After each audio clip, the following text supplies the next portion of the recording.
بسم اللہ الرحمن الرحیم، السلام علیکم۔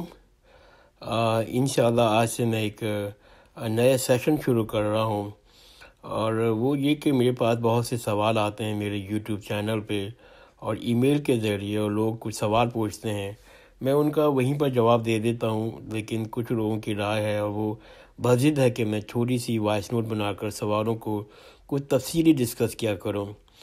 تو اس کا سلسلہ شروع کرتا ہوں میں آج سے، اور ان سب چیزوں کو شروع کرنے سے پہلے میں ایک چیز کلیئر کر دوں میں کہ میں کوئی عالم دین نہیں ہوں، میں کوئی امام نہیں ہوں، میرا کوئی تعلیم کسی مدرسے سے نہیں ہوئی ہے۔ میں بس خود ہی اپنی تھوڑی بہت کتابیں پڑھ رہا ہوں۔ میرا علم ناقص ہے تو میری رائے بھی ناقص ہوگی۔ آپ میری رائے ضرور سنیں جب آپ اتنا بضد کر رہے ہیں، لیکن اس پر خود ریسرچ کریں اور خود اپنا کنکلوژن ڈرا کریں۔ اور اس لیے کہ کسی بھی آدمی کی رائے کے بارے میں، کسی بھی عالم دین کی رائے کے بارے میں یا اس کے کام کے بارے میں کہ وہ اتھینٹک ہے کہ نہیں ہے، وہ ایک مطلب یارڈ اسٹک ہے، وہ ایک ہی پیمانہ ہے۔ وہ پیمانہ یہ ہے کہ اس کی بات جو ہے وہ کتنی قرآن اور سنت کے مطابق ہے، اس کی بات کتنا حدیثوں کی ریفر کی ہوئی ہے، کتنا اس میں قرآن کے ساتھ مطابقت ہے۔ اگر آپ کو لگے اس کی بات قرآن اور سنت کے مطابق ہے تو آپ اس کو لے لیں، اگر کسی کی بات آپ کو اس کے مطابق نہ لگے تو اس کو چھوڑ دیں۔ یہ معاملہ میرے ساتھ، میں تو بہت چھوٹا سا حقیر سا طالب علم ہوں، کسی بھی عالم دین کی بارے میں یہ بات کہی جا سکتی ہے۔ اس لیے کہ خود امام مالک رحمۃ اللہ علیہ کا قول ہے، انہوں نے رسول اللہ صلی اللہ علیہ وآلہ وسلم کی قبر کی طرف اشارہ کر کے کہا تھا کہ اس صاحب قبر کے علاوہ اس دنیا میں کوئی ایسا شخص نہیں جس سے آپ اختلاف نہ کر سکتے ہوں سوائے آپ صلی اللہ علیہ وسلم کی، اور ان کی ہر بات مقبول ہے اور کوئی بات مردود نہیں ہے۔ تو یہ اتنا قول جو امام مالک صاحب کا ہے کہ آپ کسی کے ساتھ بھی اختلاف کر سکتے ہیں، لیکن اختلاف کرنے کا پیمانہ وہی ہے کہ وہ قرآن اور حدیث کے مطابق ہے کہ نہیں ہے۔ جہاں تک آپ کا سوال کہ میری رائے کیا ہے ڈاکٹر اسرار صاحب کے تفسیر کے بارے میں اور ڈاکٹر فرحت ہاشمی کی تفسیر کے بارے میں، تو میرے خیال سے اگر عربی لینگوسٹک سے اگر آپ کو تفسیر سننی ہے، سمجھنی ہے، تو میرے خیال سے ڈاکٹر فرحت ہاشمی کی تفسیر بہت شاندار ہے۔ صرف عرب و لفظ کے ترجمے کے لحاظ سے اور تفسیر بیان کرنے کے لحاظ سے سب سے زیادہ جو میں نے متاثر ہوں وہ فرحت ہاشمی صاحبہ کی تفسیر سے ہے۔ اور اگر آپ کو قرآن کی انقلابی دعوت لینی ہے تو اس کے لحاظ سے میرے خیال سے سب سے عمدہ کام جو ہے ڈاکٹر اسرار کے صاحب کی تفسیر سے ہے۔ ان کا پیش کرنے کا انداز، ان کی جو تعلیمات، ان کی تفسیر جو ہے وہ بہت شاندار ہے۔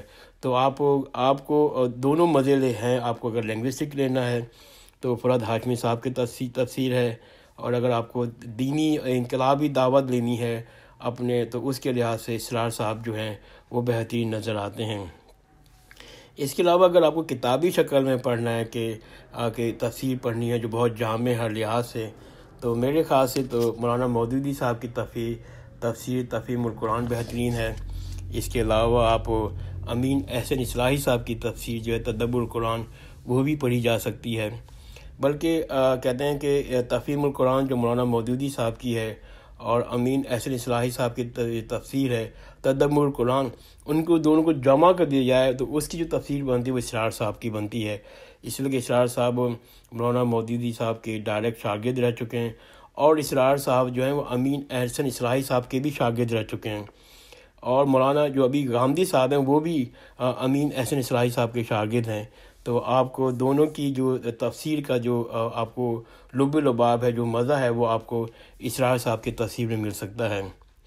اگر آپ صرف تفسیر مطلب یہ کہ آپ کو صرف اگر آپ کے پاس ٹائم کم ہے، یا پھر آپ صرف ترجمہ پڑھنا چاہتے ہیں جو بہت سہل ہو، بہت آسان ہو، بہت سمجھنے والا ہو، تو وہ میں سمجھتا ہوں آپ کے ضبط البیان ہے، یہ لکھی ہے آپ کراچی کے بہت بڑے عالم دین ہیں سید فضل الرحمان صاحب، انہوں نے یہ ایک ترجمہ لکھا ہے ضبط البیان کا، اور میں نے ریسنٹلی ان کا یہ پورا ترجمہ پڑھا ہے۔ بہت شاندار کام ہے۔ اللہ تعالیٰ ان کو دنیا آخرت کی خوشیاں دے اور آخرت میں ان کو سرخور رکھے اور جنت میں اعلیٰ مقام نصیب فرمائے۔ الحمدللہ بہت بڑا شاندار انہوں نے کام کیا ہے۔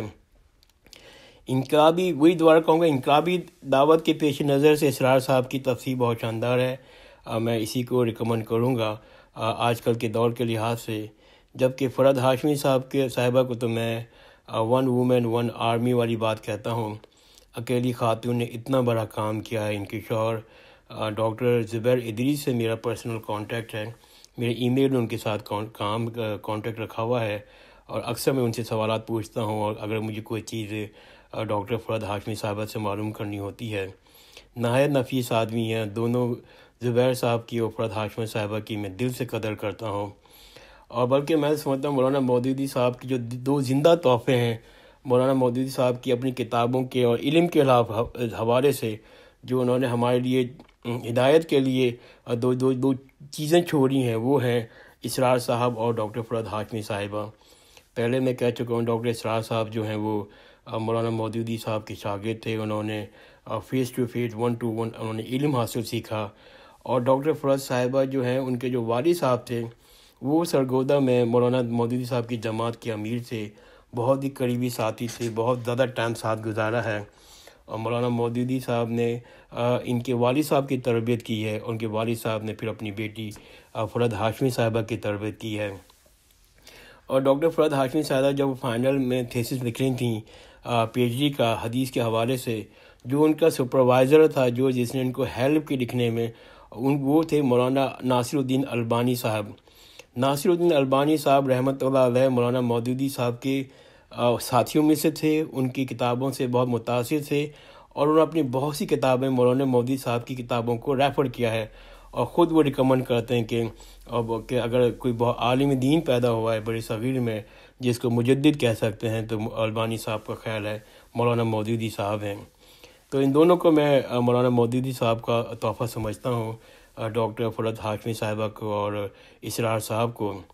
تو سوال کا جواب یہ کہ اگر آپ کو کہتے ہیں انقلابی دعوت پڑھنی ہے تو پھر آپ اسرار صاحب کا سنیں، اگر آپ کو لنگوسٹکس تفسیر سننی ہے تو فرحت ہاشمی صاحبہ کو، کتابی شکل میں پڑھنا ہے تو پھر آپ مولانا مودودی صاحب ہیں اور امین حسن اصلاحی صاحب ہیں، ان کو پڑھا جا سکتا ہے۔ اگر صرف ترجمہ پڑھنا ہے جو سہل ہو اور جس میں آپ آرام سے مطلب سمجھ لیں، تو وہ میں زبدۃ البیان سید فضل الرحمان صاحب کو ریکمنڈ کروں گا۔ جزاک اللہ خیرا، تھینک یو، خدا حافظ۔